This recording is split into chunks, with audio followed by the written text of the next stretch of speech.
उधर ना जाएं, उधर ना जाएं। तो नाज़रीन, लगता ऐसा है कि मामलात अब हुकूमत के हाथ से तकरीबन निकलते जाते मालूम दिखाई दे रहे हैं। इस मौके पर इस्लामाबाद को निशाना बना दिया गया है। कल हमें दिखा कि भारतीय दारुल-हुकूमत नई दिल्ली में एक पुरस्कार धमाका हुआ और इस वाक़े को 18 घंटे भी नहीं गुजरे थे कि इस्लामाबाद में एक ज़ोरदार धमाका हो गया। इस्लामाबाद ज़िला कचहरी के बाहर होने वाले इस धमाके में तकरीबन 12 लोग जो हैं वो जहाँ बाग हुए, कई ज़ख्मी हुए। इस मौके पर वहाँ एमरजेंसी नाफिज कर दी गई। इस मौके पर जो वज़ीर दाखिला हैं वो भी पहुँचे, आईजी इस्लामाबाद वो भी पहुँचे। और इस मौके पर तशवीशनाक बात यह है कि इतनी बड़ी सिक्योरिटी होने के बावजूद, जगह जगह चेक पोस्टें होने के बावजूद, पेशावर से लेकर तमाम तर KPK के इलाकों से लेकर तो इस्लामाबाद में ये जो हमलावर है वो दाखिल कैसे हुआ और कैसे अपने निशाने तक पहुंच गया, ये एक लम्हे फ़िक्रिया है। और एक सवाल जो है वो तमाम तर सिक्योरिटी इदारों से बनता है कि अगर इस्लामाबाद में PTI वालों की पकड़ हो सकती है तो ये हमलावरों की पकड़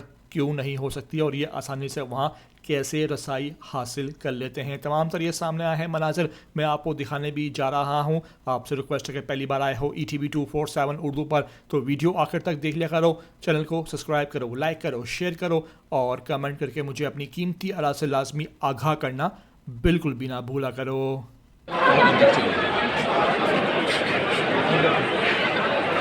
उधर ना जाएं, उधर ना जाएं, उधर ना जाएं।